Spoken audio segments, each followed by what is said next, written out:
2023년 6월 20일 오늘 연구원사역 첫째 시간은 지난주에 이어서 역사의 귀결 세 번째 시간이 되겠습니다. 고난과 하나님의 평강이라고 하는 주제로 오늘 강의를 시작하도록 하겠습니다. 잠시 기도하겠습니다. 하나님 아버지, 정말 감사를 드립니다. 종말에 저희를 사역자로 불러주시고 진리 전쟁에 참여시켜 주셔서 바르게 말씀을 깨닫고 행함으로 마지막 때 영적 전쟁에서 승리할 수 있도록 은혜를 베푸시니 감사합니다. 오늘 우리는 말씀을 따라 순종함으로 우리의 삶에 또 목회 현장에서 열매 맺도록 긍휼히 여겨 주시옵소서. 오늘도 감사를 드리며 예수 그리스도의 이름으로 기도를 드립니다. 아멘. 자, 오늘 우리가 지난주에 이어서 계속해서 우리가 역사의 귀결의 소제목 고난과 하나님의 영광 평강이라고 하는 제목으로 이제 말씀을 나누고자 합니다. 지난주에 여러분들에게 강의한 대로 하나님께서는 인간 구속을 위하여 고난을 허락하셨습니다. 인간 구속을 위해서 고난을 허락하셨는데, 그래서 하나님께서 이 세상을 창조하시고 그리고 이제 타락한 이 세상을 허락하셔서 그 다음에 이제 구속하는 것이 하나님의 구속 경륜이죠. 여기서 중요한 것은 여기서 구속이라고 하는 그 단어는 반드시 타락을 전제로 합니다. 그러니까 타락 없는 구속이라고 하는 것은 있을 수가 없죠. 그렇죠? 근데 여기서 우리가 타락이라고 할 때 이 타락은 이제 바로 그 죄로 인한 죄 혹은 뭐 악이 이제 여기에 개입이 되는데, 죄와 악은 항상 무엇을 우리에게 말해주느냐? 인간에게 고통을 허락합니다. 고통. 그래서 하나님께서 원래 창조한 이 세상에는 고통이 없었지만 인간이 타락한 이후에 구속 경륜이 진행되는 과정에는 반드시 고통이라고 하는 것을 우리가 피할 수 없다고 여러분들에게 말씀을 드렸습니다. 그리고 지난주에 여러분들에게 말씀드리기를 하나님께서는 각자 모든 인간, 믿는 사람이든 믿지 않는 사람에게든 그 사람에게 맞는 고통, 그 사람들이 감당해야 될 몫의 고통이 있다, 이렇게 여러분들에게 말씀을 드렸습니다. 자, 그래서 이 고통을 피할 수가 없는데 이제 문제가 되는 것은 뭐냐? 그 인간은 본능적으로 이 고통을 피하려고 하는 의도를 갖고 있어요. 고통 자체, 왜냐하면 이 고통이 인간을 고통스럽게 하잖아요. 말이 좀 이상하죠? 고통이 인간을 고통스럽게 한단 말이죠. 그래서 인간은 고통을 회피하고자 하는 본능을 갖고 있습니다. 물론 인간의 이러한 하나님이 창조하실 때 메커니즘, 인간의 이 체제는 사실은 고통을 방어하기 위한 방어 기제가 여기 내재되어 있어요. 그래서 어떤 위험에 닥쳤을 때 인간은 본능적으로 그 위험을 피하려고 하는 성향을 갖고 있습니다. 자, 그런데 여기서 중요한 것은 이 구속 경륜이 고통을 통하여 진행이 되고 이루어진다는 것이죠. 자, 그런데 이제 그런 과정에서 이 고통이 무엇이냐에 대한 정확한 구속사적인 어떤 정의가 정해지지 않은 상태에서, 다른 말로 말하면 하나님의 계시된 하나의 구속 경륜의 수단으로서의 고통을 우리가 정확하게 이해하지 못할 때 인간은 항상 이 고통을 회피하려고 하는 본능을 가지고 있습니다. 그래서 우리가 인간 물질 문명의 발달을 보면, 우리가 물질 문명이 이제 발달을 하잖아요. 그러니까 인간 역사는 물질 문명의 발달로 규정을 할 수가 있어요. 뭐 고대든 중세든 근대든 현대든 현대 후기든. 그러면 이 물질 문명의 발달은 무엇을 그 밑에 기본적으로 가지고 있느냐 하면, 다른 말로 표현하면 고통 퇴치 운동이다, 이렇게 말할 수 있습니다. 뭐라고요? 고통 퇴치라는 게 뭐예요? 쫓아낸다 이거죠. 퇴치, 그 운동을 그 안에 내재하고 있어요. 그럼 여기서 말하는 고통의 가장 인간이 물질 문명의 발달 속에서 고통 퇴치 운동을 항상 그동안에 해왔는데, 그러면 여기서 말하는 가장 큰 고통의 퇴치의 두 장문이 뭘까요? 하나는 빈곤의 퇴치죠.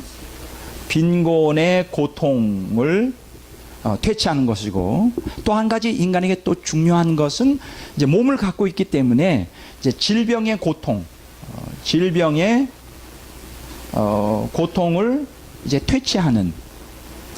그래서 인류 역사는 물질 문명의 발달과 더불어 이 빈곤이라고 하는 문제, 먹고 사는 문제죠. 그리고 인간 생존을 위해서 또 절박한 게 이제 질병으로부터의 이제 보호가 돼야 되잖아요. 그래서 이 두 가지 빈곤의 고통과 질병의 고통을 이제 퇴치하고자 하는 이러한 부단한 시도가 있었습니다. 자, 여기서 우리가 잘 보세요. 빈곤의 고통이다, 질병의 고통이다 할 때 다 무엇과 관련되죠? 인간의 어떤 부분과 관련되죠? 육체와 관련되는 거예요. 육체와 관련됩니다. 그런데 인간은 육체적인 존재만인가요? 아닙니다. 인간은 영적인 존재예요. 인간에게는 육체 말고도 영혼이라고 하는 다른 피조물에게 없는 그러한 특수한 이러한 기능을 갖고 있어요. 이러한 본질적인 것을 갖고 있어요. 왜냐하면 이 영혼을 통하여 우리는 하나님과 교제가 되고 하나님 창조, 하나님 형상대로 지음받은 가장 본질적인 특성을 영혼이 나타내고 있잖아요. 그래서 인간은 육체적인 존재만이 아니라 인간은 또한 영혼을 지니고 있어요. 그런데 이제 인류 역사가 물질 문명의 발달이라 그럴 때, 고통 퇴치 운동에 나갈 때 주로 육체적인 측면, 그러니까 빈곤의 고통과 질병의 고통에서 인간을 해방시키고자 하는 운동이 끊임없이 인류 역사 속에 있었다는 것이죠. 그러니까 그것에 이러한 일련의 이러한 육체와 관련된 이 고통으로부터 인간을 해방시키고자 하는 아주 결정적인 것에 하나의 동기부여를 했던 사상이 이제 진화론이라고 하는 것이죠. 오늘 현대 물질 문명을 규정하는데 결코 우리가 잊어서는 안 되는 이론이 진화론이에요. 찰스 다윈 진화론 이제 우리가 많이 알잖아요. 이 진화론에서 우리가 강조하는 게 크게 두 가지입니다. 하나는 유물론이죠. 유물론이라는 게 뭐예요? 유심론의 반대죠. 유심론 하면 모든 만물은 다 핵심, 본질이 정신이다, 영이다, 이런 얘기고, 유물론 하면 그 반대로 모든 만물의 본질이 바로 물질이다. 모든 것들은 다 물질이다. 그 안에 인간도 모든 존재의 그러한 기제가 물질로 되어 있다. 다른 말로 말하면 인간의 영혼을 부정하는 사상이죠. 영혼을 부정하는 거. 그런데 그게 진화론에서 굉장히 강력하게 이제 주장이 됩니다. 그런데 이제 중요한 것은 뭐냐? 이 유물론과 더불어 유물론을 주장하다 보면 무엇이 완전히 배제되느냐 하면 이제 하나님 존재가 배제가 돼요. 그래서 무신론하고 연결되죠. 무신론. 자, 진화론에 있어서 우리가 진화론은 과학적 이론이다, 학설이라 말하지만 사실은 그 과학이라기보다는 과학 신학이다 그렇게 말할 수 있어요. 과학 종교다 이렇게 말할 수 있는데, 과학 종교에서 주장하는 가장 중요한 핵심은 유물론인데, 이 유물론을 주장하다 보면 결과적으로 하나님을 배제해버리는, 그렇죠, 무신론으로 귀결되게 되죠. 왜냐하면 모든 만물이 다 물질로 되어 있다면 영혼의 세계, 보이지 않는 세계를 부인하다 보니까 그 궁극적인 보이지 않는 영의 세계의 절대자가 하나님 아닙니까? 자, 이런 상태에서 이제 근대를 접고 이제 현대로 들어오게 되는, 그러니까 진화론이 결과적으로 유물론과 무신론을 주장하는데, 더욱 하나님 없이 육체의 구원만을 이제 인간의 물질 문명의 발달에 중요한 그 이슈로 인류 문명에 이제 다가온 것이죠.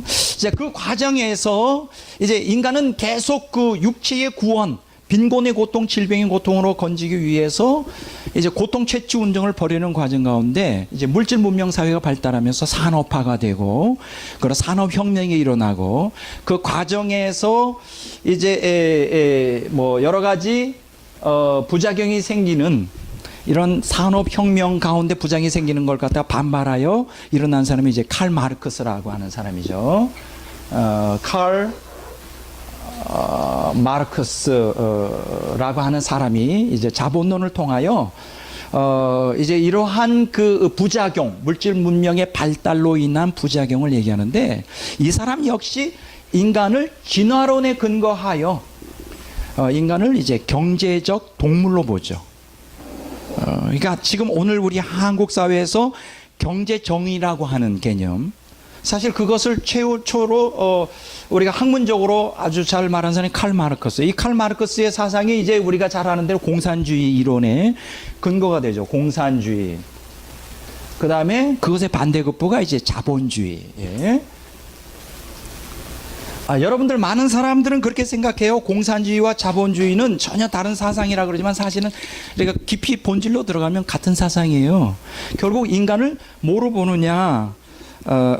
물질적 존재로 본다는 거예요. 물질적 존재, 물질적 존재. 이제 공산주의든 자본주의든 핵심은 뭐냐? 물질이에요, 물질. 돈이란 말이에요, 쉽게 얘기하면. 돈. 돈이 이제 물질에 있어서 가장 절정. 그러니까 돈만 있으면 빈곤과 질병으로부터 구원받는, 마치 구세주적인 것처럼. 그러니까 인간을 단지 물질적 존재, 다른 말로 말하면 공산주의와 자본주의에서 말하고 있는 건 뭐냐면 경제적 동물이라는 거예요. 경제적 물질적 존재로만 인간을 본다는 거예요. 자, 그렇게 되면 지금 이러한 물질 문명이 발달하면서 이제 이렇게 물질적 존재, 경제적 동물로 인간을 치부하는. 그래서 지금 이러한 진화론 이후에 지금 오늘 현대 후기 사회에서는 지금 무엇의 절정을 이루고 있느냐? 이제 현대 사회에서는 육체의 구원을 강조하면서 육체의 구원, 다른 말로 말하면 빈곤의 고통과 질병의 고통에서 인간을 해방하면 인간은 궁극적으로 행복한 존재가 된다. 이런 거예요. 행복한 존재, 행복. 지금 제가 여기서 얘기하는 거는 바로 행복입니다. 행복. 인간을 고통스럽게 하는, 인간은 사실 인간 존재에서 기본적으로 고통스러운 게 두 가지지. 빈곤의 고통이죠. 굶어 죽는 것보다 더 고통이 없죠. 또 그것과 맞물려서 또 한 가지 질병의 고통도 말로 표현이 안 돼요. 마음에 걸려서 죽는데 경험해 본 사람 다 알겠지만 정말 처절할 정도로 고통스러운 거예요.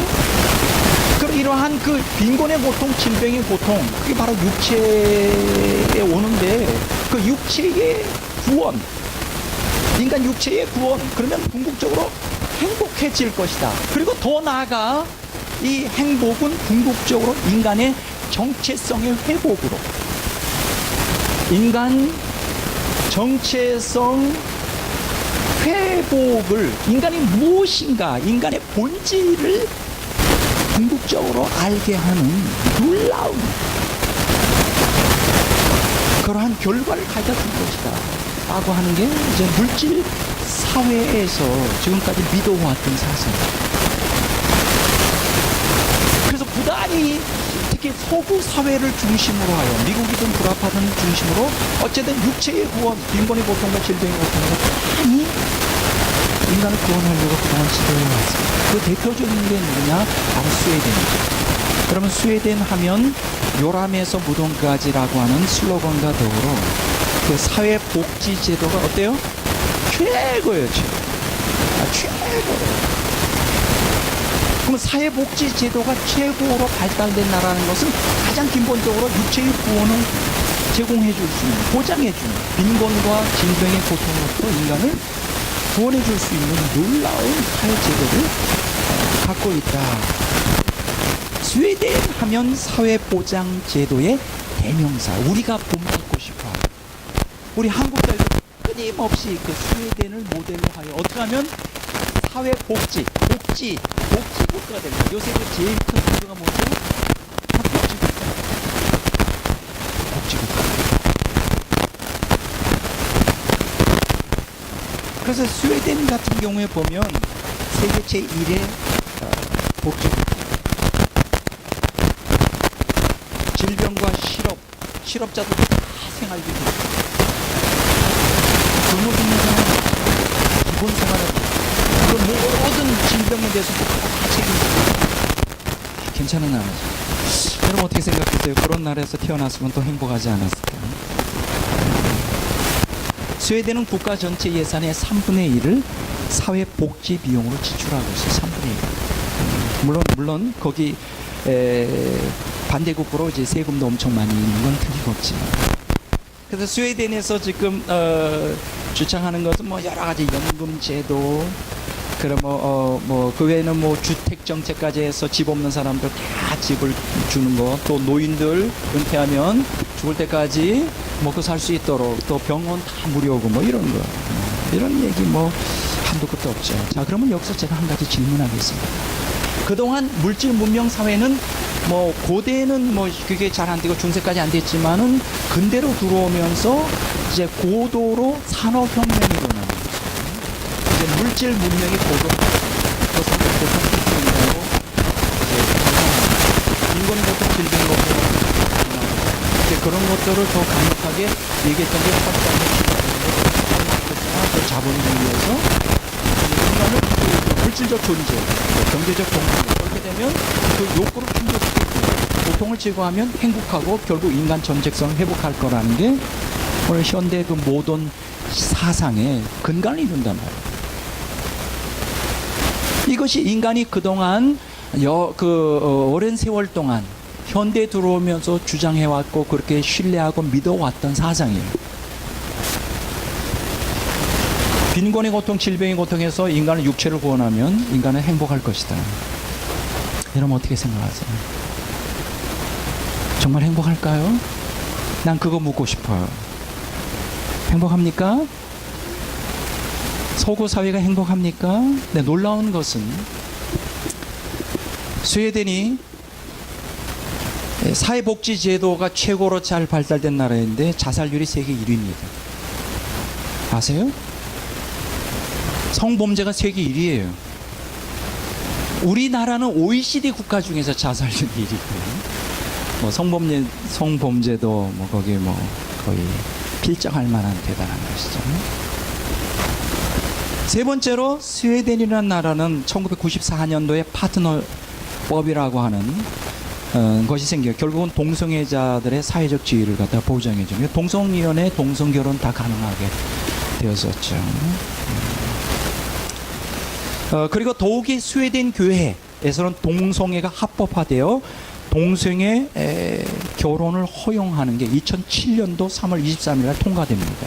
교회에서. 자, 지금 제가 한 가지 질문하고 싶은 거예요. 그동안 현대 학자들이 인간을 규정하는 그 인간의 고통, 육체적인 구원을 인간에게 허락하면 행복하고 인간 정체성을 회복할 거라는 말이 맞느냐 하는 거예요. 하나의 스웨덴이라는 나라만 보더라도 이게 틀리다는 것을 아주 금방 발견하게 됩니다. 자살률 1위, 성범죄가 1위, 동성애가 아주 번성하고 교회 스웨덴 교회에서는 심지어는 동성애를 합법화하여 목사가 주례해줘요. 동성끼리 결혼해도. 이게 정말 과연 가능한 것입니다. 그러면 여기서 한 가지 질문하고 있어요. 진짜 행복하냐? 내가 생각해 왜 자살할 거예요? 행복한 사람 자살하는 거 봤어요? 아, 난 너무 행복해. 막 죽어야지. 나 그런 사람 못 봤어요. 왜 자살할까요? 불행함을 느끼니까 자살하는 거예요. 인간 정체성 회복? 아니, 근데 왜 성범죄가 왜 이렇게 아주 만연되는 거예요? 이게 정체성 회복이 이게 특징인가요? 성범죄가 인간 정체성 회복에 아주 그 두드러진 특징인가요? 아니잖아요. 여기서 우리가 뭔가 아주 문제가 심각한 걸 발견하게 됩니다.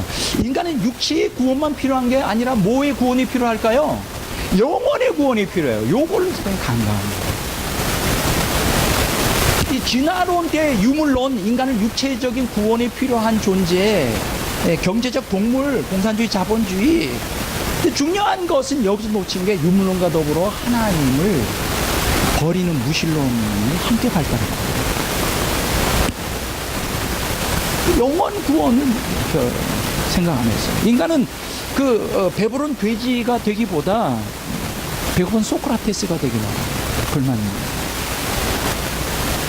그러니까 인간이 무엇이냐 하는 가장 기본지, 그리고 인간이 언제 행복할 수 있느냐는 가장 베이직한 이런 이론조차 많은 인본주의적인 학자들이 잘못 놓치고 있습니다. 성경은 그것을 수천 년부터 얘기합니다. 인간이 떡으로만 사는 것이 아니라 하나님의 말씀으로 사는 거예요. 그게 절대불면의 진리예요.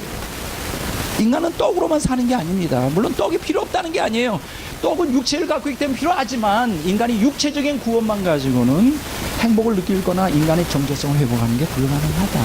그 얘기하는 거예요. 인간은 영적인 존재입니다. 인간은 하나님을 그 안에 모시도록 원래부터 창조될 때부터 그렇게 장치가 되어 있어요. 하나님이 그 안에 없으면 인간이 육체적인 구원을 받는다 할지라도 인간 영혼은 피폐해지고 인간 정체성을 상실하게 되는 것이죠.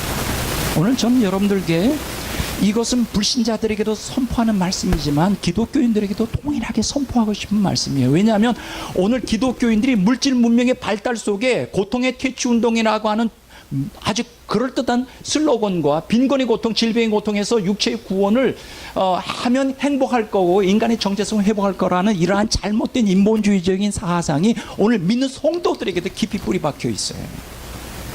제가 오늘 그 문제에 대해서 두 번째 시간에 자세하게 말씀을 드릴 것입니다. 왜 오늘 현대 기독교인들이 행복하지 못할까요? 그건 비정상이에요. 행복하지 못한 이유가 있어요. 거기에 대해서 나중에 제가 자세하게 말씀을 드리려고 합니다. 여러분 보세요. 지금 그 인간의 행복은 물질, 육체의 구원만 가지고 행복하지 않아요. 오히려 육체의 구원, 다른 말로 말하면 인간을 유물론의 관점으로 육체의 구원의 관점으로 인간 해석하고 하나님, 유물론 때문에 결국은 무신론이 생겼는데 하나님을 부인하는, 다른 말로 말하면 영혼의 구원에 본질적으로 절박한 게 하나님인데 그 하나님을 부인하는 것은 결국 인간을 자멸로 이끌어요. 지금 오늘 현대 서구 사회 물질 문명이 극도로 발달하고 사회복지제도가 극도로 발달한 이 서구 사회의 결정적인 불행은 뭐냐? 육체의 구원으로 말미암아 영혼의 구원을 차단해 버렸다는 거예요. 그들이 그 확고한 육체적인 경제적 정의만 이루어지면 인간이 행복하고 인간 정체성을 회복할 거라는 이 잘못된 사상이 하나님을 완전히 차단해 버렸어요. 그럼 영혼이 구원받으려면 어떻게 될까요? 하나님 앞에 나와야 되는데 인간이 하나님 앞에 저절로 나오질 않아요. 인간이 가장 본능적인 게 뭐냐? 육체적인 결핍이 없으면, 육체적인 고통이 없으면 하나님 앞에 나오려고 하지 않아요. 영혼의 구원은 어떻게 해서 이루어질까요? 육체의 구원은 빈곤의 고통과 질병의 고통에서 구원받는 게 육체의 구원인데, 그럼 영혼의 구원은 어떻게 이루어질까요? 그 고통 자체를 제거함으로 영혼이 구원받을까요? 한 가지 역설적이게도 영혼의 구원은 어떤 걸 통해 이루어지냐? 고통을 통해 이루어져요. 뭐라고요? 고통을 통해서 이루어져요. 영혼의 구원은 인간이 환경적인 마음의 이러한 고통, 시련 이런 걸 겪을 때 마침내 비로소 자신을 돌아보게 되고 하나님을 찾기 시작해요. 영혼의 구원은 오직 누구만 줄 수 있을까? 하나님만이 주실 수 있어요. 영혼의 구원은 하나님만이 주실 수 있어요. 그런데 하나님만이 주실 수 있는데 인간이 자발적인 의지로 하나님 앞에 나가지 않는 거예요. 왜냐하면 타락한 본성 때문에. 그래서 하나님께서 인간에게 뭐를 허락하실까? 고통을 허락하시는 거예요. 고통. 영혼의 고통을 허락하세요. 환경적 고통을. 근데 이 영혼이 구원받으려면 고통을 허락하시는데, 영혼이 하나님의 구원을 갈망하고 나오려면 이 육체의 고통을 통하여 이루어져요. 가장 기본적으로. 그리고 질병의 고통, 사람이 아플 때 누굴 찾습니까? 하나님을 찾을 수밖에 없죠. 그런데 문제가 되는 게 뭐냐? 이 육체의 고통을 통하여 영혼의 구원이 이루어지는데, 인간을 육체적인 존재, 경제적인 존재, 동물적인 존재, 육체적인 동물로 규정하고 육체의 구원을 딱 해버리면 하나님께서 육체의 고통을 통하여 영혼을 구원하려고 하는 기회가 차단되죠. 이해가 되세요? 차단돼 버려요. 그러니까 지금 서구 물질 문명의 큰 딜레마가 뭐냐? 물질 고통 퇴치 운동을 통하여 육체의 구원을 이루어 마음을 말미암아 하나님께서 인간을 영혼을 구원하기 위하여 육체의 고통을 허락할 수 있는 기회를 다 인간이 차단시켜 버렸어요. 그 차단시켜버린 결과가 어떻게 되냐? 영혼은 어떻게 될까요? 영혼이 공허해지죠. 여기서 중요한 얘기예요. 영혼이 공허해요. 허무해져요. 허무해지니까 어떻게 해요? 인생의 의미와 행복을 못 느끼고 인간 전체성이 혼란이 오고 하니까 자기 욕구대로 다 살아봐도 만족이 없거든요. 공허해져요. 불행을 느끼면서 결국은 선택하는 게 뭐냐? 자살이죠. 자살. 그래서 스웨덴이 세계 제1의 자살 국가가 되는 거예요. 이해가 되세요? 지금 제가 오늘 이 강의는 너무나 중요한 거예요, 사실. 오늘 현대 물질 문명 사회를 규정하고 그것의 실제를 정확하게 파악해야 왜 하나님께서 우리에게 고통을 허락하시고 그 고통이 우리에게 복이 되는가를 알게 돼요. 오늘 여기 제가 책 한 권을 가지고 나왔어요. 여기 뉴스위크지인데 이게 2주 전에 2013년 6월 3일 날 이제 발간된 거예요. 그래서 제가 요 타이틀, 이 표지 타이틀이 너무나 매력적이라 이걸 샀어요. 그 제목이 뭐냐? 또 Suicide Epidemic이라 합니다. 자살 전염병이라 합니다. 한마디로 이걸 뭐라고 표현하냐면 여기 뭐 자살 심리학이라 하는데 이건 번역이 좀 잘못된 거고, 지금 전 세계적으로 자살이 유행 전염병처럼 급속도로 퍼지고 있다는 거예요. 근데 여기서 이제 제가 이제 쭉 읽어봤어요. 여기 보면 Suicide Epidemic에서 지금 그 학자들이 지금 경악을 금치 못하고 있는데, 현재 베이비 붐 세대, 그러니까 1945년 이후 태어난 모든 연령층들이 지금 자살률이 가장 높다고 하는 것입니다. 그리고 미국 같은 경우에는 1999년 이후 매년 자살이 꾸준히 증가하고 있고, 이것은 세계 어떤 세기보다 훨씬 더 심각하고 인간의 생존에 가장 위협적인 것이 된다는 것이죠. 그런데 이 책에서 이 뉴스위크지에서 뭘 말해주고 있느냐? 이건 좀 역설이라고 하는 거예요. 지난 과거 50년보다 오늘 우리가 살고 있는 이 시대는 밝은 미래를 꿈꾸고 더 경제적으로 발전하고, 그렇죠. 지금 제가 얘기하는 육체의 구원이 더 쉽게 이루어지는. 그런데 놀랍게도 과거 50년 동안 물질 문명은 급속도로 어느 인류 역사 어느 세대보다 더 급속적으로 발전하여 정말 풍요를 구가하는데, 서구 사회 같은 경우에. 그런데도 이상하게도 그 어느 때보다 슬픔이 인간들을 짓누르고 있다는 거예요. 그리고 중요한 것은 자해로 자기 목숨을 끊는다는 거예요. 이게 자살이죠. 참 놀라운 거예요. 여기 보면 이제 여러 사람들, 자살한 사람들, 여기 보면 뭐 유명한 작가, 유명한 극작가, 유명한 배우, 뭐 여기 뭐 이제 화가까지 시작하여 자살한 사람들 여기서 쭉 얘기하고 있죠.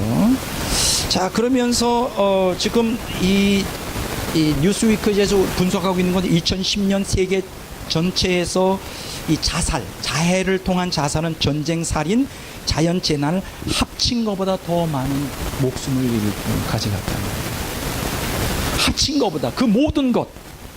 자, 여기 보세요. 여기 통계가 나오잖아요. 자살이 전쟁과 살인과 자연재해 매년 전 세계에서 죽는 게 약 66만 9천 명. 근데 여기 보면 자살로 죽는 사람이 88만 3,715명인데 이거 플러스 30% 해야 된답니다. 그러니까 매년 약 100만 명씩 자해를 통하여 자살을 해요. 100만 명씩. 그런데 이것은 전 세계에서 일어나는 자연재해나 전쟁이나 살이나 어떤 그 모든 것을 합친 것보다 더 많다는 거예요. 아주 심각한 것이죠. 그러면서 이제 여기서 여러 가지 이유를 분석해요. 그 분석이 궁극적으로 인간에게 이제 적용이 안 되죠. 여기서 제가 이제 주목을 끄는 것은 여기 보면 그 해밍웨이 여러분 잘 아시잖아요. 그 해밍웨이 하면 우리가 떠오르는 게 노벨 문학상. 내가 그 읽은 책 중에 가장 떠오르는 게 그 노인과 바다.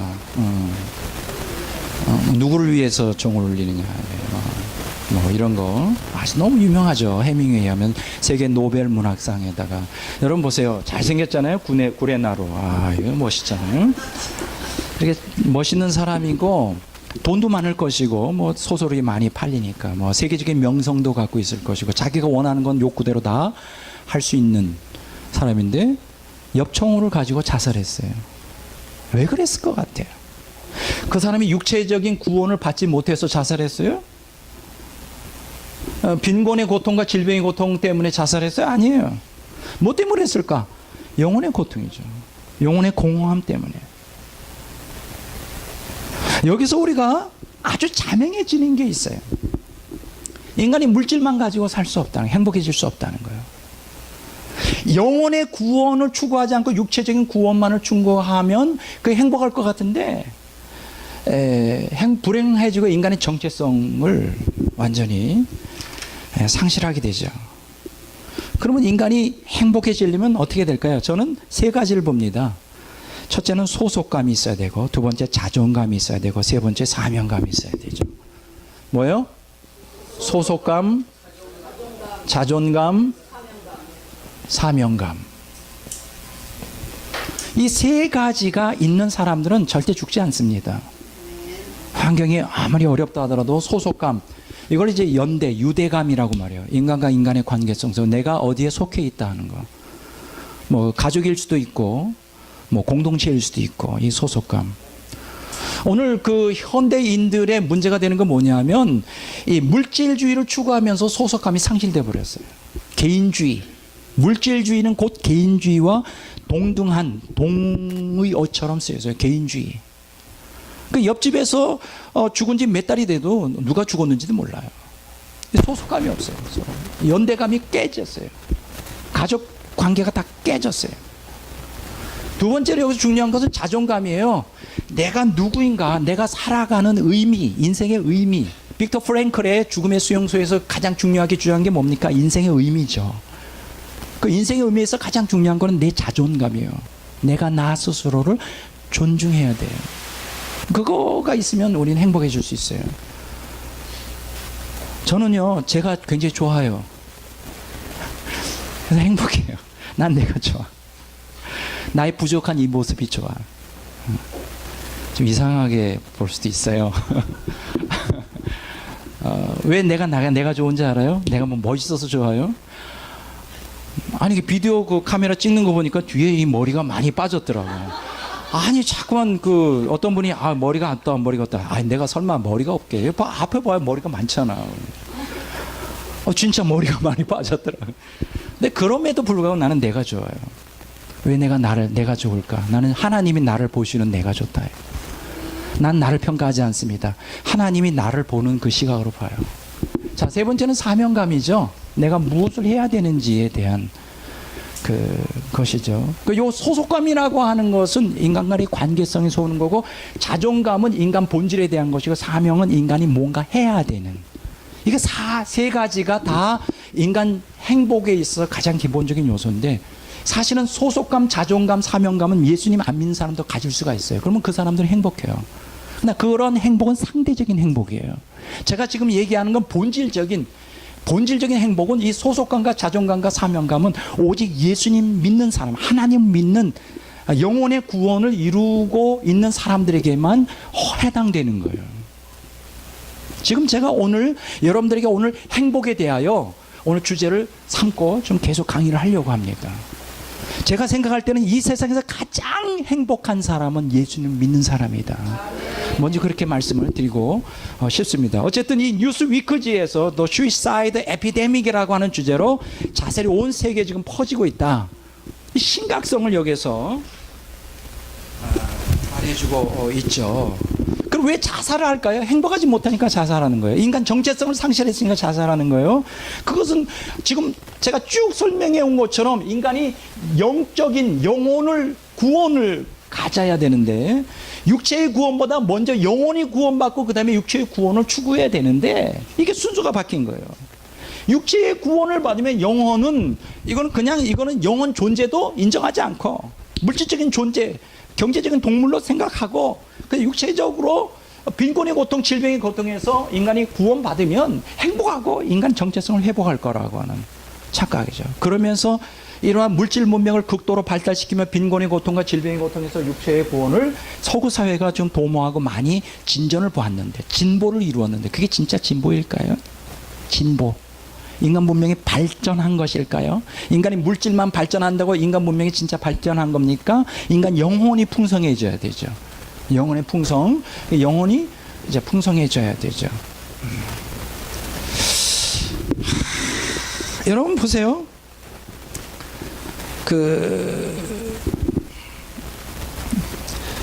우리가 그래서 지금 조금 아까 말한 대로 유물론과 더불어 무신론이 들어와 이 육체의 구원을 추구하는 바람에 하나님이 완전히 없어져 버리게 됐어요. 서구 사회에서.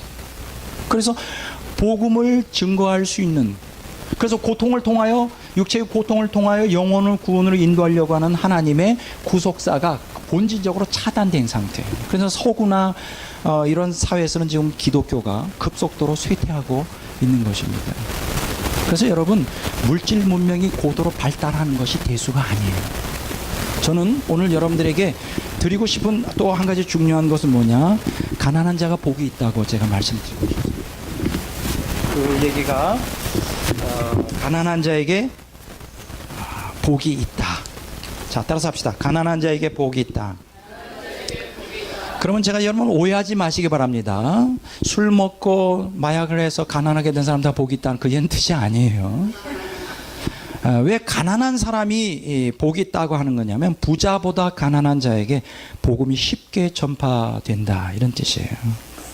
여러분 성경 한번 좀 찾아보도록 하겠습니다. 누가복음 6장 20절입니다.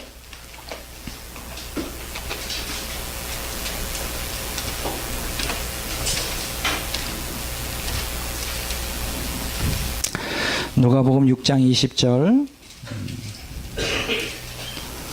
자, 다 같이 한번 읽어보겠습니다. 예수께서 눈을 들어 제자들을 보시고 이르시되, 너희 가난한 자는 복이 있나니 하나님 나라가 너희 것임이라. 자, 이 말씀, 이 구절이 참 많은 신학자들을 시험 들게 해요. 왜냐하면 가난한 자가 복이 있고 하나님 나라가 너희 것이다. 말이 안 되잖아요. 모순되잖아요. 뭐 가난하다고 뭐 천국에 그냥 들어갑니까? 그래서 이 구절을 많은 신학자들이 해석을 재해석해요. 이거는 좀 그 당시에 누가복음의 시대적인 정황이 그랬다. 사실 이 가난한 자는 복이 있다, 또 의에 지금 줄인 자는 복이 있다, 뭐 이거는 사실 어디에 나오는 거예요? 마태복음 5장 8복에 나오는 거잖아요. 마태복음 5장에는 뭐예요? 심령이 가난한 자가 복이 있다 그랬지. 여기는 그냥 가난한 자예요. 이게 줄인 자가 복이 있다는, 거기는 의에 줄인 자가 복이 있다는 거예요. 그게 뭔가 좀 빠진 거예요. 뭐 여기에 대해서는 제가 시간이 없기 때문에 자세하게 말씀을 드리지 않고, 거기엔 분명히 구속적인 의도가 있는데, 어쨌든 여기에서 우리에게 분명히 얘기하는 것은 가난한 자는 부자보다 복음을 쉽게 받아들일 수 있는 가능성이 있다. 이렇게 말씀을 드릴 수가 있어요. 왜 그럴까요? 사람이 가난하게 되면 어떻게 될까요? 하나님께서 그 가난을 통하여 뭘 주십니까? 고통 가운데 있게 하시죠. 그 예수님 당시에도 예수님을 추종했던 대다수의 사람들이 다 가난한 사람들이었어요. 예수님께서 떡 5개 물고기 2마리로 5,000명이 먹을 때 왜 그들이 그렇게 엄청 몰려들었을까요? 가난하니까. 예수님과 함께 있으면 배를 고를 일이 없는 거예요. 그때도 빈부격차가 굉장히 심했어요. 막 그 유대 나라에 예수님 당시에 부자들은 억수로 부자였어요. 여러분들 아시잖아요. 그 당시 예수님 당시에 그 예루살렘에 그 어퍼 시티가 있고 언더 다운 시티가 있는데, 이 위쪽 도시가 있고 아래쪽 도시가 있는데, 위쪽에는 정말 의리의리한, 지금으로 말하면 이제 부자들 동네, 그 평창동 부자 동네가 많잖아요. 그 부자들만 살아가요. 막 그냥 의리의리하게 그냥. 그 밑에는 그냥 아주 학고방처럼 이렇게 따닥따닥 붙어가지고, 그때 당시에 주로 예수님을 추종했던 세력들이 다 가난한 자들이에요. 왜 예수님을 추종했을까? 예수님을 따라다니면 밥도 빵도 주시고 병도 고쳐주시고 얼마나 좋아. 빈곤의 고통, 질병의 고통에서 육체를 구원하는데, 그것과 더불어 영혼이 구원받을 수 있는, 그 고통 가운데 영혼이 구원받을 수 있는 하나의 기회가 된단 말이에요. 근데 부자들은 뭐 다 절대 그건 아니지만 대다수의 부자들은 그렇게 할 필요가 없죠. 빵 때문에 혹은 몸이 질병 때문에 뭐 병원에 가면 되니까, 뭐 돈이 없으면 돈으로 빵을 사면 되니까 굳이 그렇게 갈급함이 사실은 많지 않단 말이에요. 누가복음 7장 22절 봅니다. 자, 7장 22절 맨 끝에 보면 이런 말씀이 있어요. 가난한 자에게 복음이 전파된다. 가난한 자에게 복음이 전파된다. 세례 요한이 제자들을 보냅니다. 예수님이 메시아인가 물어보라고 했어요. 그랬을 때 예수님이 메시아인 증거로서 여기서 뭐를 제시하죠? 가난한 자에게 복음이 전파된다. 여러분, 그건 사실입니다. 사람들이 이 육체의 구원을 갈망하는 과정 가운데 영혼의 구원을 받을 수 있는 기회가 더 많아요. 근데 인간이 육체의 구원을 다 자기가 해버리면 하나님을 필요로 하지 않기 때문에 영혼이 완전히 구원받을 수 있는 기회가 많지 않는 거예요. 그러니까 여러분들이 너무 부자가 되려고 애쓰지 마세요. 그냥 하루하루를 주님을 의지할 수 있는 삶을 살도록 자신을 내맡겨야 돼요. 네. 자, 누가복음 4장 보겠습니다. 4장 18절 19절 한번 보겠습니다. 자, 예수님께서 나사렛에서 그 안식일 날 회당에 들어가서 제일 먼저 읽은 구절이 바로 이겁니다. 18절 다 같이 읽어보겠습니다. 주의 성령이 내게 임하셨으니 이는 가난한 자에게 복음을 전하게 하시려고 내게 기름을 부으시고 나를 보내사 포로된 자에게 자유를, 눈먼 자에게 다시 보게 함을 전파하며 눌린 자를 자유롭게 하고 주의 은혜의 해를 전파하게 하려 하심이라. 여기 보면 가난한 자에게 복음이 전파된다. 여기 보면 포로된 자에게 자유를, 눈먼 자에게 다시 보게 함을, 눌린 자를 자유롭게. 이게 주님의 은총의 해예요. 여러분, 인간이 하나님 없이 가난에서 해방시키고 포로된 가운데 해방시키고 눈먼 것에서 자기가 스스로 다 이 세상의 모든 고통을 자기 인간의 힘으로 다 제거한다면 하나님이 뭐가 필요하겠어요? 메시아로서 가장 중요한 게 가난한 자에게 복음이 증거된다. 이렇게 이사야서 61장 한번 보겠습니다.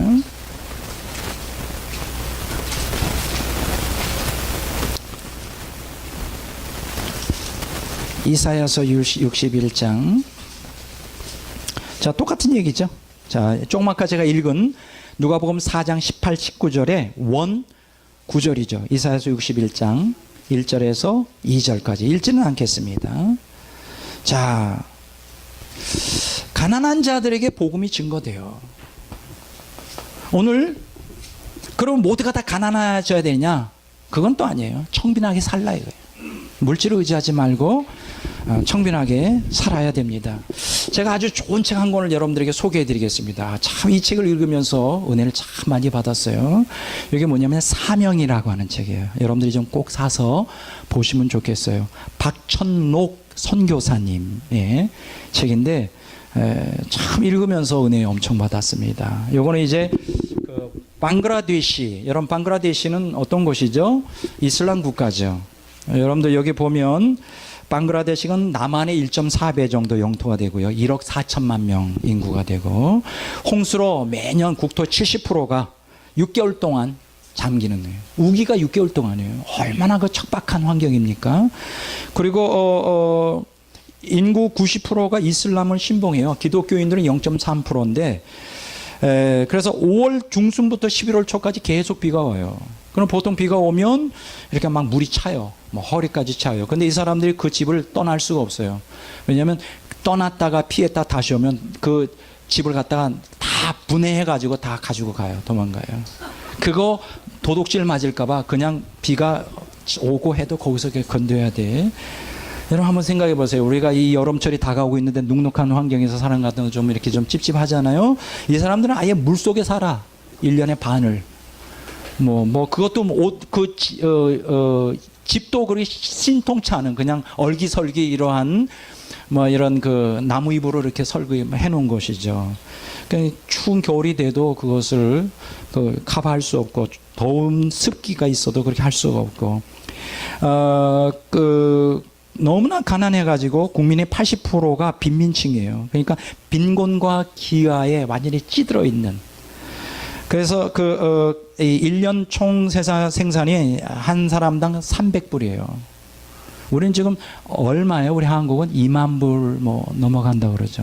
2만 불. 거기는 1년에 몇 불? 300불이에요. 아주 굉장히 가난한 나라예요. 1971년 12월 달에 이제 동파키스탄에서 분리하여 이제 방글라데시로 독립을 했는데 이렇게 아주 척박한 땅, 정말 인간이 살기가 너무나 어려운 말 그대로 저주받은 땅이죠. 고난과 슬픔과 절망의 땅이에요. 여러분, 슬픔과 절망의 땅, 방글라데시. 근데 그곳에 이제 그 박청록 선교사님이 가셨어요.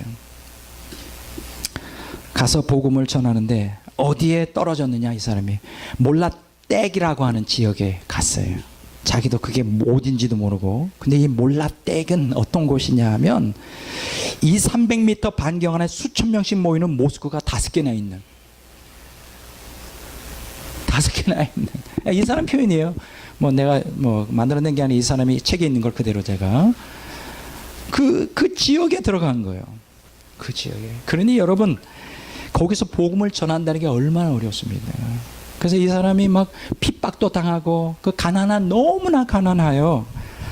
그래서 이 사람이 너무나 가난한 그 지역에서 복음을 전하는데 놀라운 게 뭐냐면 이 사람들을 물질적으로 이제 예를 들어 제일 급박한 게 뭐예요? 2가지잖아요. 빈곤의 고통과 질병의 고통이죠. 제일 질병보다 더 급한 게 빈곤이에요. 하루 한 끼도 죽도 못 먹으니까. 근데 어떻게 복음을 증거하느냐? 이 사람이 그 몰라텍 지역을 뭐라 그러냐? 황금어장이라고 하는 거예요. 왜 황금어장이냐? 그 닭죽을 끓여서 그걸 한국 돈으로 한 몇십만 원 정도, 20만 원, 30만 원 닭죽을 끓여요. 그냥 멀게 끓여가지고 그걸 한 그릇씩 주는 거예요. 그럼 몇천 명씩 몰려오느냐? 3천 명씩 몰려와요. 닭죽 한 그릇에. 그럼 몰려와서 그걸 어떻게 하냐? 이 사람들은 또 풍습이 예식을 또 해야 돼. 그냥 먹는 게 아니야. 그래서 거기서 이제 복음을 전하는 거예요. 이 사람이 그래서 황금어장이라는 거예요. 닭죽 한 그릇에 몇 명? 3천 명씩 모여와요. 거기다 학교를 세우고 부흥회를 한번 하면 아이들이 수천 명씩 몰려와. 어른들도 수천 명씩 몰려와. 집에 테레비가 있어요. 뭐가 있어. 무슨 오락거리가 있어. 그냥 그게 기독교인지 뭔지도 모르고 그냥 와서 그냥 듣는 거예요. 그러다가 깨지고 부서지고 성령의 역사로 말미암아 변화가 일어나고. 엄청난 놀라운 성령의 역사. 대단한. 이 책을 읽어보면 너무나 재밌는데 여러분 어떻게 생각하세요? 이 책은 현대판 성령 행전이라고 봅니다. 현대판 성령 행전. 여러분 사도행전을 우리는 뭐라고 말하죠? 성령 행전이라고 그래요. 근데 여러분 많은 사람들이 잘못 생각하고 있어요. 사도행전은 성령 행전이면 맞지만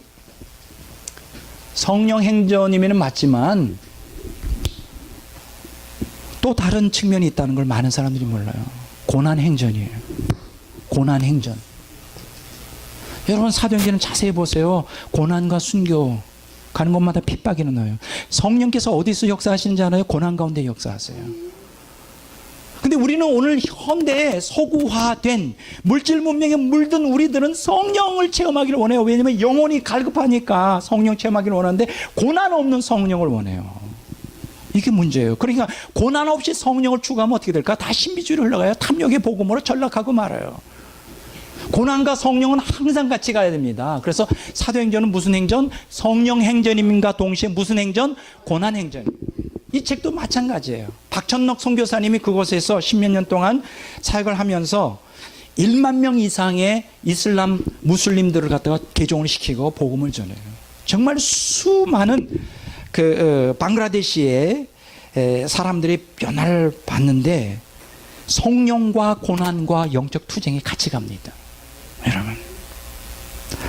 여러분 우리가 다시 한번 이제 나중에 우리가 성령론할 때 배우겠지만 여러분 보혜사라는 뜻이 뭐예요? 파라크레토스라는 뜻이잖아요. 보혜사. 자, 보혜사, 파라크레토스 따라서 합시다. 보혜사. 이게 성령의 이제 기능, 4가지 기능을 말해주잖아요. 자, 보혜사의 파라크레토스는 뭐냐? 첫째는 뭐냐? 컴포터죠. 위로자. 두 번째 뭐예요? 헬퍼죠. 돕는 자. 세 번째 뭐예요? 애드보케이터죠. 변호자. 파라크레토스 보혜자의 뜻이에요. 네 번째 스트렝스너죠. 격려자. 여러분 보혜사 성령의 기능을 자세히 보세요. 이 위로자라는 게 도대체 뭐예요? 여러분 낙심한 사람에게 위로가 필요한 거 아니에요? 나 너무 행복해. 뭐가 위로가 필요해요? 낙심됐을 때 주님 뜻대로 살려고 낙심했을 때 낙심 돕는 자는 뭐예요? 내가 위기에 처했을 때 돕는 자가 필요한 거 아니에요? 여러분 변호자는 뭐예요? 내가 주님 뜻대로 살려고 할 때 종종 우리가 연약한 타락한 본성 때문에 죄를 범할 때 범죄했을 때 변호자가 필요한 거 아니에요?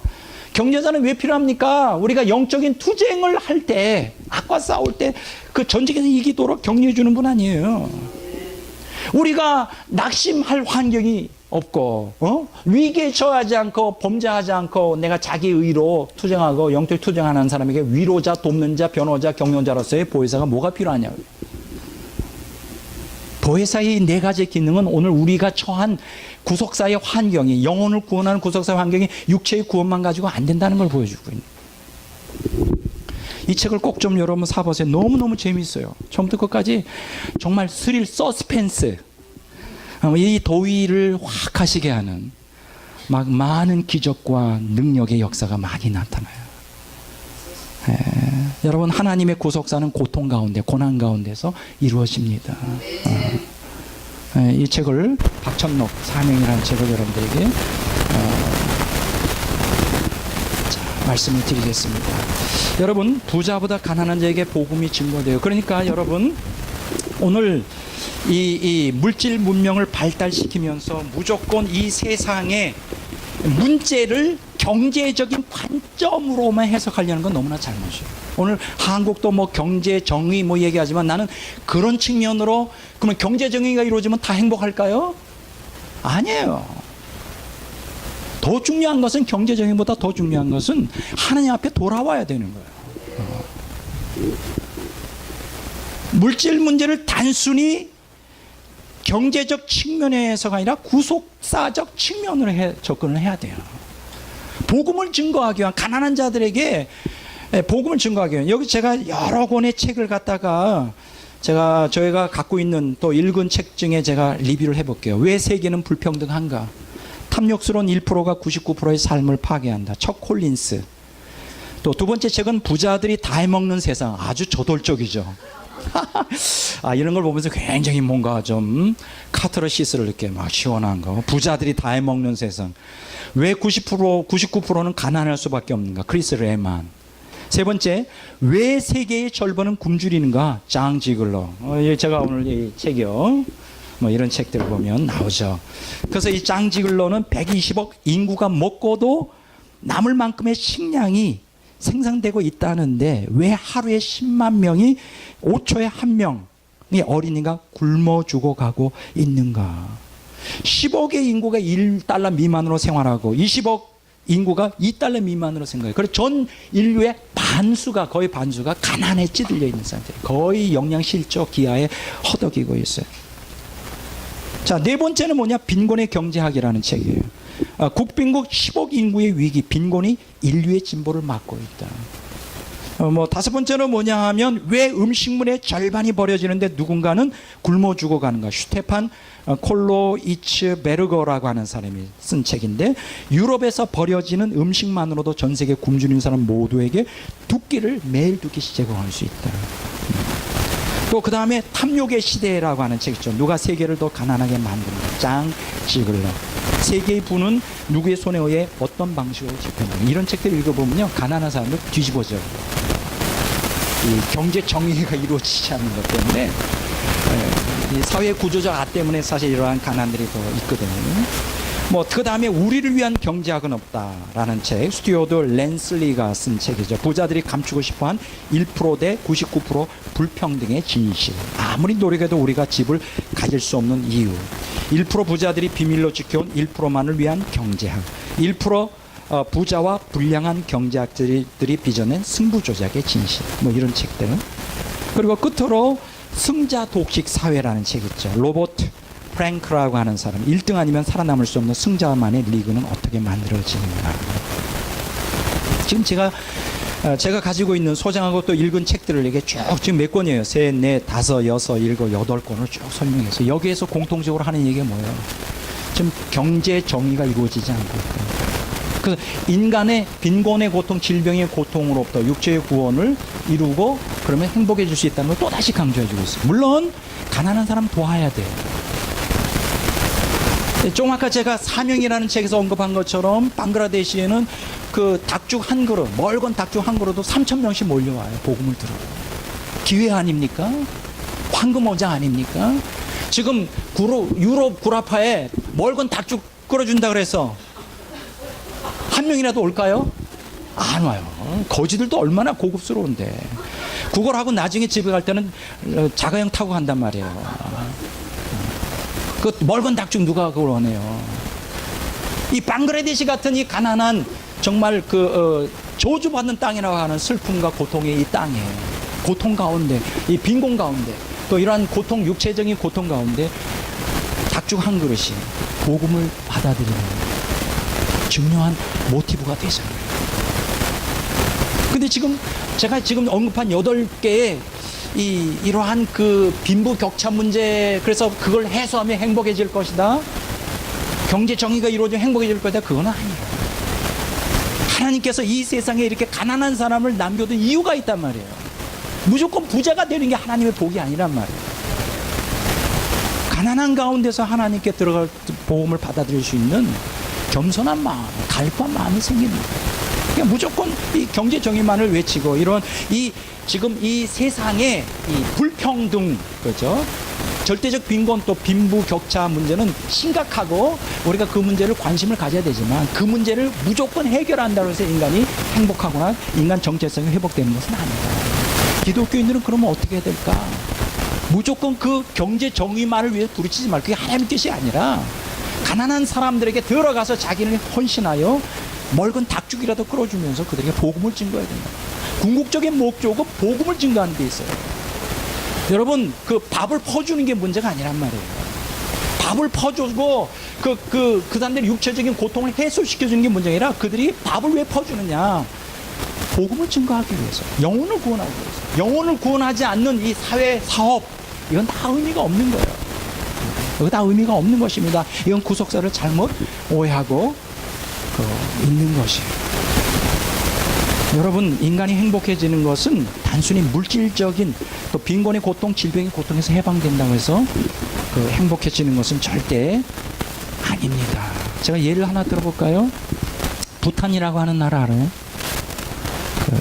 부탄. 이 부탄이라고 하는 나라는 이게 이제 어떤 나라냐? 아주 조그만 나라예요. 그러니까 1년 GNP가 한 사람당 2,000불이에요. 우리나라가 2만 불이잖아요. 그럼 10분의 1밖에 안 돼요. 굉장히 가난한 나라. 근데 놀랍게도 이 부탄이라고 하는 나라가 전 세계에서 가장 행복 지수가 높은 나라예요. 전 국민의 97%가 자기는 행복하다고 했어요. 97%. 그럼 왜 행복한 것일까? 내가 생각할 때는 이 소속감, 자존감, 사명감 중에 이 소속감이 가장 강한 나라예요. 서로가 서로를 도와줘요. 거기는 고아가 없습니다. 왜냐하면 부모가 없어서 고아가 되면 그 동네 사람들이 다 돌아가면서 케어를 해줘요. 거기는 굶는 사람이 없습니다. 자기 먹을 거 있으면 같이 나눠 먹어요. 그러니까 이 소속감이 그 사람을 행복하게 만드는 거예요. 빈부격차가 별로 없어요. 다 고만고만해요. 여러분, 인간이 그 상대적 박탈감이라는 게 굉장히 무섭거든요. 다른 사람이 더 잘 사면 괜히 배가 아프려고 해요. 자기가 아주 그 가난이 그동안은 몰랐는데 아주 부자하고 비교되면 그 순간에 자기가 가난하다는 걸 알기 시작합니다. 이 상대적 박탈감이에요. 근데 그 나라에는, 부탄에는 그런 게 하나도 없어요. 그래서 가장 행복해요. 그러니까 여러분, 경제적으로 발전한다고 해서 행복이 우리에게 주어지는 거 아니에요. 가난해도 행복할 수 있어요.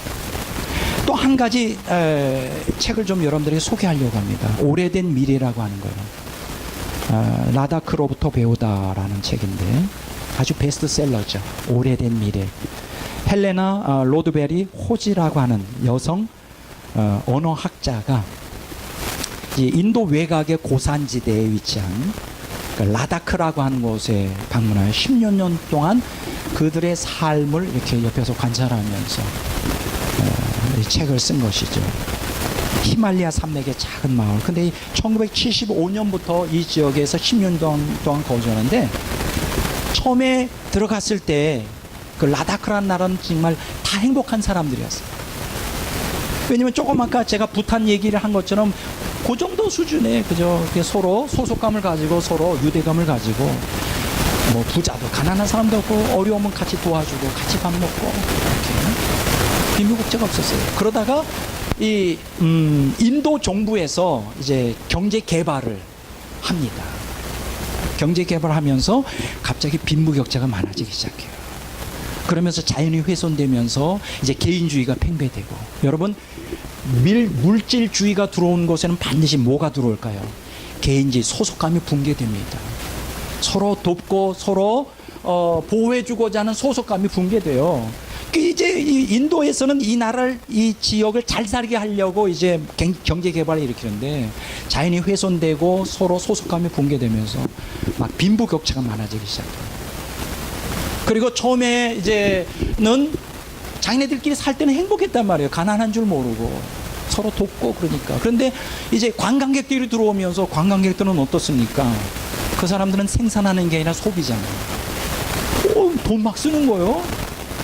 아니 막 여기서 막 달러를 내놓는데 막 10달러 100달러 내는데 그거 오면 1년 동안 벌어야 될 돈이야. 눈이 돌아가는 거야. 이 사람들은 어떻게 해서 일도 안 하고 매일 쓰기만 하는 거야. 우리가 속았다. 우리는 정말 가난한 자다. 그 막 자괴감에 들어가는 거예요. 라다크 사람들이. 그러면서 서로 시기하고 돈을 벌려고 말이죠. 마치 육체의 구원이 행복을 가져다 주는 거죠. 그래서 막 붕괴되고 파괴돼요. 그걸 다 목도합니다, 이 저자. 그래서 마지막으로 이 오래된 미래에서 책에서 뭐냐면 어떻게 하면 이 사람들 다시 인간성을 회복하여 행복한 나라로 만들까를 지금 계속 고민하는 책을 씁니다. 제가 뭘 말씀드리려고 하는지 아십니까? 오늘 우리가 물질적인 고통로부터 또는 육체적인 고통에서 우리가 구원받는다고 해서 행복하거나 인간성 전체성이 회복되는 것은 아니다. 궁극적인 행복은 행복은 영혼의 구원에서 와요. 영혼의 구원에서 와요. 궁극적인 행복은 뭐라고요? 영혼의 구원에서 와요. 근데 육체적인 구원만 가지고 행복을 얻을 수 없다고 하는 이 엄청난, 마침내 오늘 현대 학자들이 이제 발견하기 시작했어요. 오늘 첫 강의는 굉장히 책들 많이 지금 소개하고 있죠.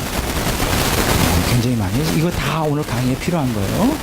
지금 이 분야, 육체의 구원이 행복을 보장해주지 못한다는 것을 지금 학자들이 계속 수많은 학자들이 지금 요새 보물처럼 쏟아내고 있는데 제가 몇 권의 책을 소개해드리겠어요. 뭐 이런 책들 좀 읽어보면 여러분들이 도움이 돼요. 더 많이 소비하면 우리는 행복할까? 야마다 마사히로. 이 사람이 뭐를 얘기하느냐? 아주 저명한 사회학자인데 소유, 소비, 행복 공식 틀렸다 얘기합니다. 뭐가 틀렸다고요? 소유, 소비, 행복 아니라는 거예요. 오늘 현대 물질 문명 사회에서 소유, 많이 소유하고 많이 소비하면 그게 곧 행복한 것처럼 말하는데 그게 아니라는 거예요. 그걸 쭉 실제적인 예를 들어서 설명합니다. 두 번째 책은 뭐냐면 진보의 역설이라고 하는 책이에요. 우리는 더 잘 살게 되었는데도 왜 행복하지 못한가? 그레그 이스터브룩이라고 하는 사람이 쓴 거예요. 그러면서 결론은 뭐냐? 물질적 욕구에서 의미로의 욕구, 의미의 욕구가 있어. 그걸 충족시켜야 행복하다. 뭐 맞는 얘기죠. 인생이 왜 사는지 알아야 되죠. 세 번째 책이 뭐냐면 행복의 경고라고 하는 책이에요. 엘리자베스 파렐리라고 하는 사람이 쓴 책인데 인간의 행복은 외적 조건이 아니라 내적 상태에 있다. 많이 좀 바뀌고 있죠. 그렇죠? 많이 바뀌고 있죠. 지금 실제적으로 육체의 구원이 행복을 가져다 줄 수 없다는 것을 지금 계속 학자들이 지금 이러한 문제로 내세우고 있어요. 그 다음에 네 번째로 뭐냐면 부유한 노예라고 하는 책이 있어요. 부유한 노예, 로버트 라이시. 빌 클린턴 당시에 아주 그때 거기 같이 행정부에 같이 일했던 아주 유명한 사람이죠. 경제학자죠. 이 사람이 뭘 얘기하느냐? 고도 성장 경제 그 풍요의 냉혹한 현실. 그러니까 인간의 기술 발전이 인간을 행복하게 못 해준다. 오히려 노예로 만들어 버린다. 불행하게 만든다. 이런 얘기를 여기서 또 하고 있고요. 다섯 번째로 여기 또 한 가지 중요한 얘기를 하는데 뭐냐? 행복한 돈, 또 똑똑한 소비의 과학. 그래서 엘리자베스 던이라고 한 사람이 이런 말을 했는데 이 사람은 뭐냐? 진짜 행복해지려면 한 가지밖에 없다. 자기가 가지고 있는 돈을 남을 위해 써야 된다. 그때 좀 행복을 누릴 수 있다. 여러분들이 돈을 가지고 행복해지려면 어떻게 해야 돼요? 남을 위해 써야 돼요. 남을 위해 쓸 때 그게 보람이 있는 거예요. 근데 조건 없이 해야 돼요. 내가 너한테 이렇게 했는데 너 왜 나한테 기브 앤 테이크 되면 안 돼? 그냥 주는 거예요. 그게 복이 돼요. 이 사람이 예수 믿는 사람이 아닌데 지금 여기 여러 사람들의 얘기를 제가 지금 여기서 했어요. 자, 지금 이제 조금 더 이제 구체적으로 나가려고 합니다. 구체적으로 나가려고 해요. 자, 오늘 지금 이렇게 지금 현대에 들어와서 아까 제가 얘기했잖아요. 진화론과 유물론, 그래서 무신론 속에서 인간의 육체의 구원이 마치 행복을 가져다 주는 것처럼 그게 아니라는 게 이제 입증이 된 거예요. 지금 사회학자들이 지금 물질적 고통, 또 질병의 고통으로서 해방되는 것이 진정한 행복이 아니다라는 것을 여러 학자들이 얘기하고 있습니다. 그래서 지금 어떤 상황이냐? 영혼의 구원을 추구하지 않고 육체의 구원만 추구한 오늘 현대 문명은 지금 어떤 상황이냐를 지금 말씀드리겠습니다.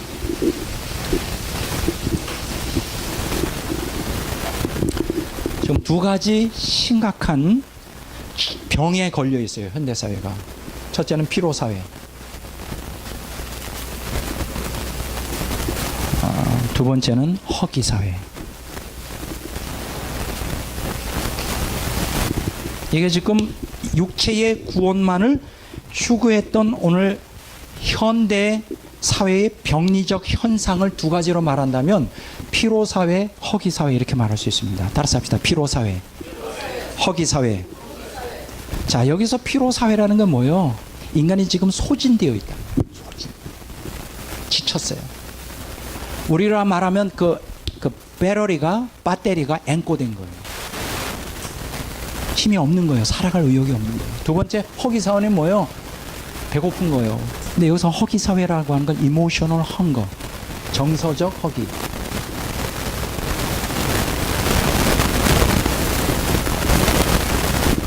자, 따라서 합시다. 피로 사회, 허기 사회. 이 피로 사회라는 건 바로 이 책입니다. 한병철 교수가 요 근래 작년에 나온 책이죠. 굉장히 베스트셀러로서 철학적인 용어를 많이 쓰고 있어요. 허기 사회. 두 번째로 피로 사회. 두 번째 허기 사회는 바로 이 책이에요. 주창윤 교수가 한국인은 지금 어떤 마음이 고픈가. 이 두 가지 책이에요. 자, 이 피로 사회와 허기 사회는 오늘 육체의 구원만을 탐하고 영혼의 구원을 경시하여 결국은 완전히 정신병리학적으로 집단적 사회병리 현상을 지금 겪고 있는 현대 사회를 말해주고 있어요. 자, 그런데 여기 보세요. 자, 이 허기 사회와 피로 사회가 같이 연결되어 있는데 인간은 지금 두 가지 덫에 걸려 있으며 물질주의와 개인주의.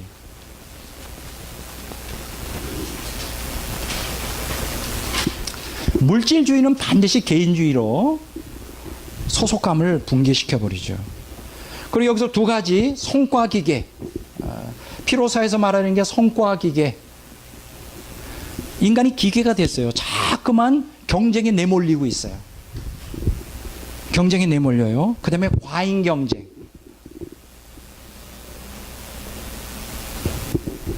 스트레스 엄청 받고 있어요. 사람들과 경쟁을 해야 돼. 여기 이제 피로 사회에서 한병철 교수가 얘기하는 거예요. 이거를 이제 긍정성의 과잉이라고 말해요. 좀 어려운 용어예요. 이걸 긍정성의 폭력이라고 말해요. 이런 거 다 이해 못 하셔도 돼요. 그냥 넘어가도 됩니다. 긍정적인 것의 과잉이라는 거예요. 이제는 인간 개인의 자유가 무진장 주어지면서, 근데 중요한 건 뭐냐? 이제는 경쟁을 해야 돼요. 무한 경쟁.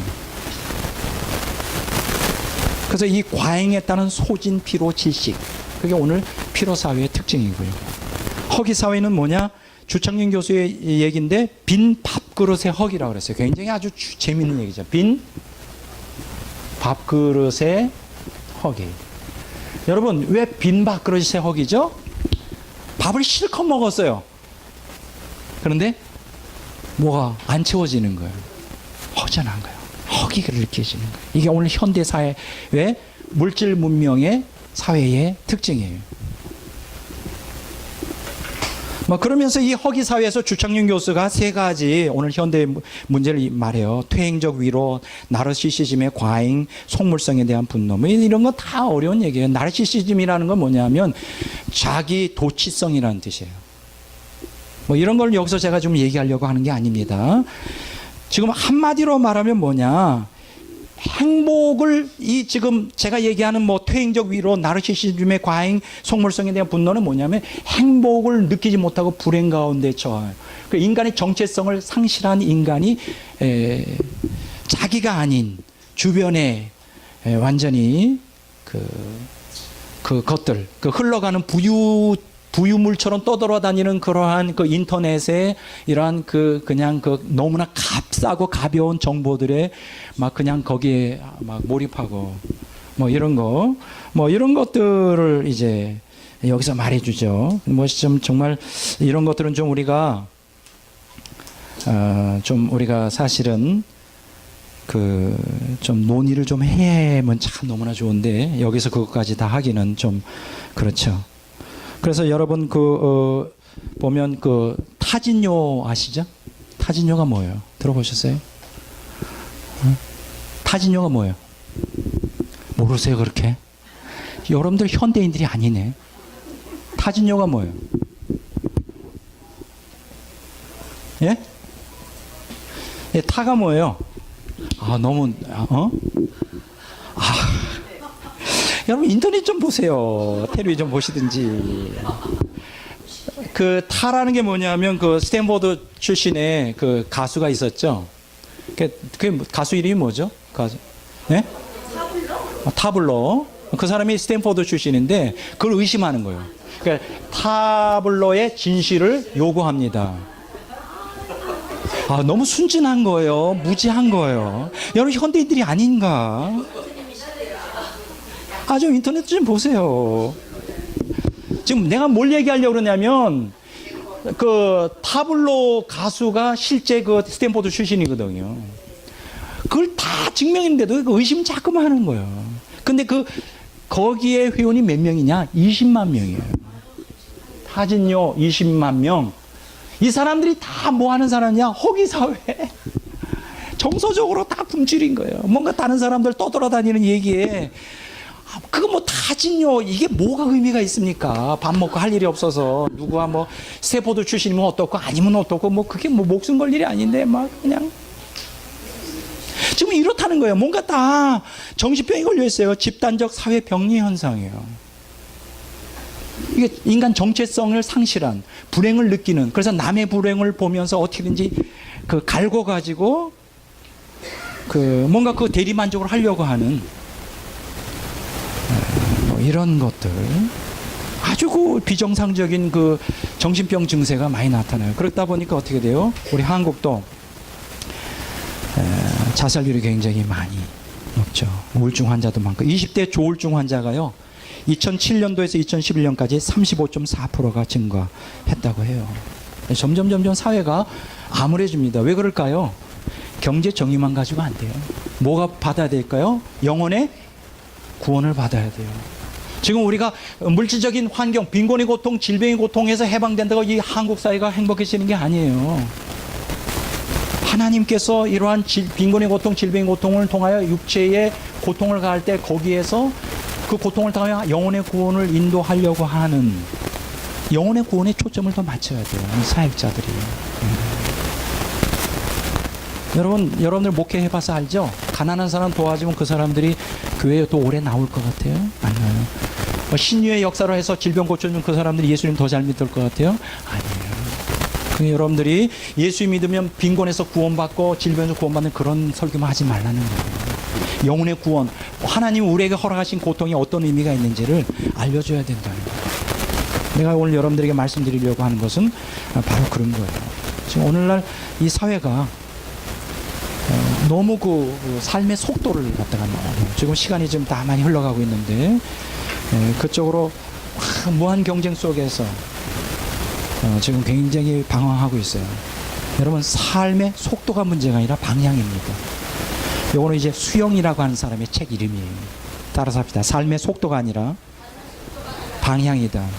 여러분, 경쟁을 갖다가 중지하십시오. 사람과의 경쟁을 비교하는 거 중지하십시오. 그것 때문에 우리들은 피곤하게 만들어요. 우리는 방향, 삶의 방향이 더 중요해요. 어떤 방향? 구속사적인 방향을 취해야 되죠. 하나님께로 초점이 맞춰져야 돼요. 하나님께로 초점 맞춰지지 않으면 인간은 참 불행하게 됩니다. 여러분, 성경에 보면 이런 얘기가 있죠. 하나님께서는, 자, 이사야서 48장 22절을 보겠습니다. 이사야서 48장 22절.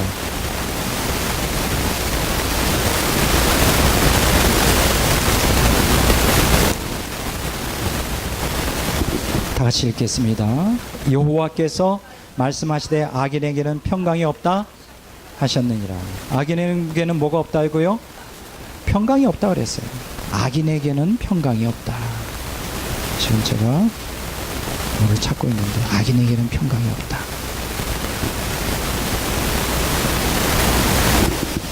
악인에게는, 여기서 악인이라는 게 뭐예요? 육체의 구원만을 갈망하고 영혼의 구원을 갈망하지 않는 사람입니다. 평강이 없어요.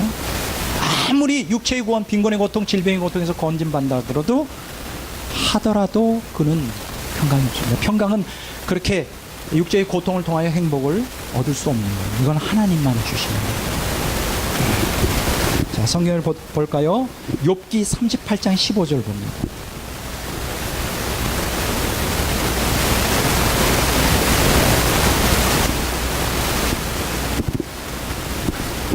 욥기 38장 15절 보겠습니다.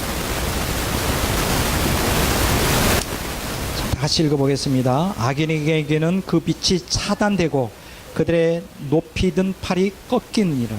악인에게는 뭐가 차단됐다? 빛이 차단됐습니다. 이 빛은 뭡니까? 하나님의 빛이죠. 그 하나님의 초월적인 빛이 우리에게 임할 때 우리는 행복을 느껴요. 행복을 깊이 경험합니다. 깊은 평안을 얻습니다. 근데 악인에게는 그게 없어요. 빛이 금한 바가 돼요. 왜 그럴까요?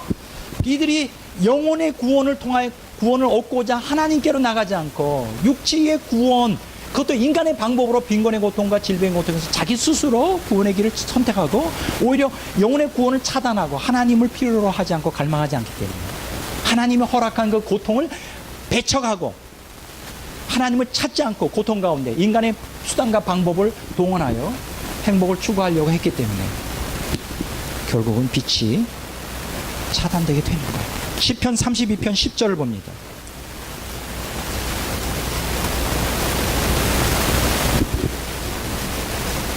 시편 32편 10절입니다. 악인에게는 많은 슬픔이 있으나 여호와를 신뢰하는 자에게는 인자하심이 두리로다. 악인에게는 뭐가 있다고요? 많은 슬픔이 있어요. 왜 슬플까요? 영혼의 슬픔이에요. 이러한 그 이모셔널 헝거, 허기 사회, 정서적 허기에서 나오는 슬픔이죠. 악인에게는 많은 슬픔이 있어요.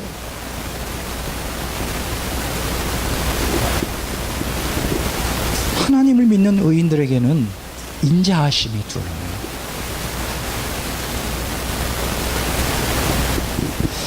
레위기 여러분 17장, 예레미야서 17장 보겠습니다.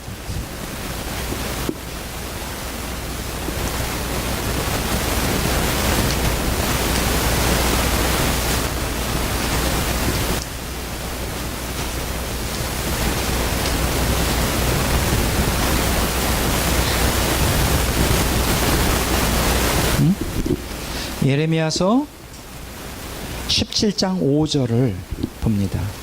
찾으셨죠?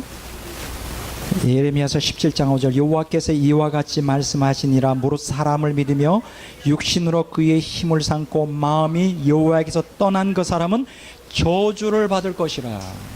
여러분 이거는 진리입니다. 사람을 믿어요. 또 육신으로 그의 힘을 삼아요. 빈곤의 고통, 질병의 고통, 인간의 육체의 구원을 갈망하며 하나님을 의지하여 이 문제를 해결하려고 하지 않고 인간의 힘으로 해결하려는 사람. 그래서 영혼의 구원을 갈망하지 않는 사람, 마음이 여호와에게서 떠난 그 사람, 뭘 받는다고요? 저주를 받습니다. 이거는 천국 이것은 진리예요. 오늘 여러분과 저의 사역은 빈곤의 고통으로부터 질병의 고통으로부터 인간의 육체를 구원하는 데 초점을 두어서는 안 됩니다. 이 육체의 구원은 이것은 아까 지금 사명이라는 책에서 본 것처럼 영혼 구원을 위한 수단에 불과합니다. 가난 그 자체가 저주가 아닙니다. 가난은 오히려 하나님을 의지하고 하나님을 갈망하게 만드는 복이 될 수가 있어요. 뭐가 저주일까요? 하나님의 마음이 하나님에서 떠난 자, 영혼의 구원을 갈망하지 않는 자가 저주받습니다. 가난은 불행이 아닙니다. 누가복음 12장 12절에서 13절에서 32절에 조금만 보고 이제 끝내도록 하겠습니다. 첫 시간을. 자, 누가복음 12장 13절.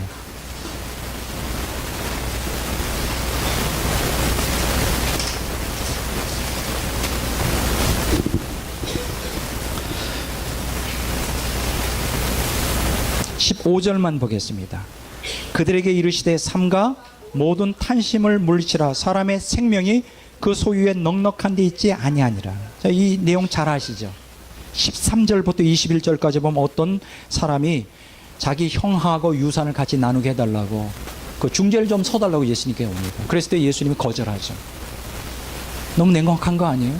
이 사람은 절박한데 물질의 도움이 거절해요. 예수님이. 그러면서 탐심을 물리치라고 호되게 야단칩니다.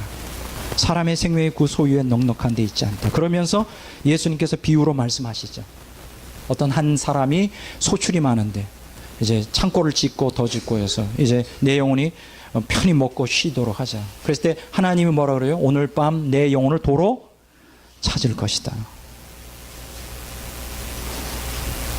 여기서 아주 그 예수님의 그 구속사적인 관점을 이해해야 됩니다.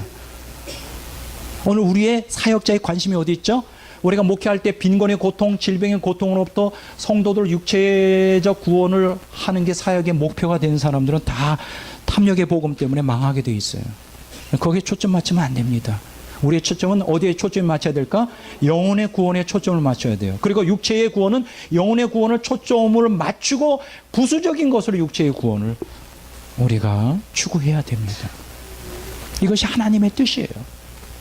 지금 이미 사회학적으로 이미 물질적인 또 육체의 구원이 행복이고 인간 정체성 회복이라고 하는 것이 틀렸다고 하는 것이 지금 명명백백하게 입증이 됐어요. 그러면 인간이 행복해지려면 어떻게 돼야 될까? 하나님 앞에 돌아와야 돼요. 그런데 하나님 앞에 돌아와야 되는데 인간의 힘으로 돌아올 힘이 없어요. 탐욕 때문에. 그래서 하나님께서 우리에게 뭘 허락하실까? 고통을 허락하시는 거예요. 그래서 나는 하나님이 여러분들에게 고통을 허락하실 때 하나님의 거기에 감추인 오묘한 하나님의 그 심정, 여러분들을 얼마나 사랑하고 얼마나 영혼을 구원하길 원하시는지에 대한 하나님의 섭리를 여러분들이 정확하게 간파할 수 있으면 참 좋겠어요. 여러분들이 이 세상에서 일취월장 잘 나가는 것만이 여러분들이 복이 아니에요. 시간이 다 돼가고 있는데 하나만 더 얘기하고 끝내고자 합니다. 여기 보면 로얄 네이처 안미연 대표 심장마비로 별세 이런 얘기가 있어요. 뭐 이런 사람까지 관심을 갖느냐 그게 아니고요. 6월 9일 날 39살로 일찍 죽었어요. 근데 이렇게 보니까 굉장히 이쁜 미인입니다. 그리고 우리 한국에서도 아주 좋은 대학을 나오고 2011년 1월 달에 결혼을 했어요. 그리고 결혼 사진을 쫙 봤는데 정말 호텔에서 아주 최고급으로 뭐 그럴만도 하죠. 이 사람이 2003년도에 이제 천연 비누를 중심으로 하여 천연 화장품 업계에 이제 명함을 내밀고 사업을 시작했는데 처음에 사업을 시작할 때는 200만 원 가지고 시작했어요. 그 10년 만에 그러니까 2003년부터 시작해서 10년 만에 연 매출이 200억이나 됐어요. 그리고 올해 비전을 세웠는데 올해 말까지 400억으로 연 매출을 올리겠다고 기염을 토하던 여자 사장이었어요. 나이는 39살. 왜 죽었는지 알아요? 심장마비로 죽었어요. 왜 심장마비 걸려서 죽었는지 알아요? 과로했어요. 잠도 안 자고 바로 피로사회의 결정판이죠. 그의 삶이 앵꼬가 돼가지고 죽었어요. 이게 오늘 현대인들 물질을 추구하고 거기서 행복을 추구하는 참 안 됐어요. 자, 안 됐다. 이런 사람들이 한둘이겠습니까? 이런 그 물질 만능주의에 그걸 통해 행복을 얻게 될 거라고 하는 잘못된 허황된 이론을 여러분들은 속아 넘어가서는 안 됩니다. 오늘 기독교인들은 하나님 말씀에 귀를 기울여야 됩니다. 오늘 두 번째 시간은 그러면 어떻게 하면 기독교인들이 이 세상에서 제일 행복한 사람이 될 수 있을까? 그게 이제 주제가 될 것입니다. 예, 두 번째 시간에도 여러분들이 참석해 보시면 참 행복한 그리스도인이 될 수 있는 길을 배우게 됩니다. 오늘 첫 시간